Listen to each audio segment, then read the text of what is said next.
Abay merong bad news nga para na nga dito kay Luka Doncic at siguradong hindi rin ito ikakatuwa ng Lakers fans. Kaya pala medyo struggle ang kanya ditong minuto, lalo na yung huling laro niya laban sa Utah Jazz bilang Lakers player. Pero bago yan, silipin muna natin itong nakakatuwang video clip na ito, ang ginawang trip dito ni Kyrie Irving. Dito sa naging kaganapan sa All-Star Game, ang naging papremyo na nga dito ni Mr. Beast na after ma-shoot dito ng NBA fan ang kanyang huling ditong tira at nang maswerte nang makuha niya itong $100,000 US.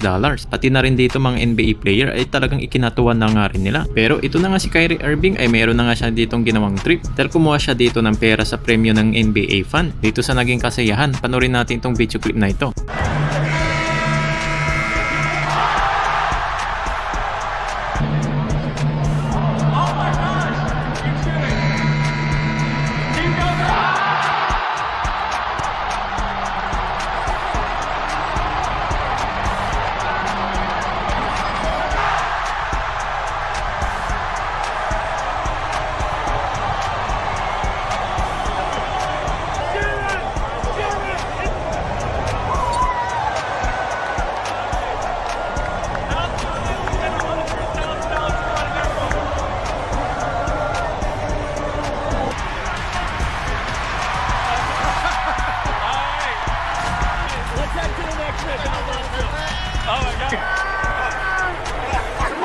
Hey, let's go to the next bit. All right, let's head to the next bit. That was awesome.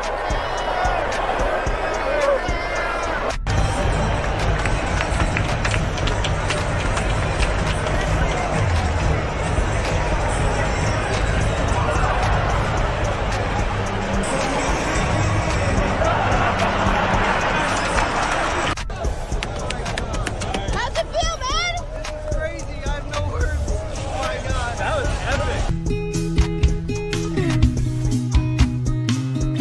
At ngayon ay pag-uusapan naman natin dito ang masamang balita na nga dito kay Luka Doncic. After na nga dito sa All-Star break, dahil bukas ay magkakaroon na nga dito ng laban dito ang Los Angeles Lakers kontra dito sa kanilang magiging laban sa Charlotte Hornets. Pero yung nga lang ay meron ditong inilabas na balita. Itong si Luka Doncic ay hindi siya dito makakapaglaro dahil na nga dito sa kanyang continuing struggling sa kanyang left calf strain. Ay dala-dala nga niya ito nung nasa team pa siya dito ng Dallas Mavericks. At 49 games ang kanya ditong hindi na ilaro at 3 games naman na bilang naging Lakers player. At possible din daw na hindi pa siya dito makapaglaro ulit after na nga dito sa magiging laban nila sa Charlotte Hornets. E baka nga hindi rin natin siya ulit dito makita rin maglaro dito sa magiging laban nila sa Portland Trail Blazers. Wala pang kasunod na balita kung kailan siya makakabalik para makapaglaro dahil na nga dito sa condition ni Luka Doncic ay nalilimitahan rin dito ang kanyang paglalaro sa loob lamang dito ng 23 minutes. Kaya naman ay bad news talaga ito para na nga dito sa team ng Los Angeles Lakers. At isa pang problema dito ng Purple and Gold at pati na nga rin itong si LeBron James nung in-announce niyang hindi siya nakapaglaro dito sa All-Star Game dahil meron daw siya ditong iniindang injury para maglaro dito sa All-Star Game. At wala naman ditong report patungkol na nga dito sa update sa kanyang injury. Kaya naman ay marami namang mga fans na nagsasabi na baka tinamad lang itong si LeBron James. And we'll see kung makikita natin siya dito maglaro bukas sa laban nila sa Charlotte Hornets.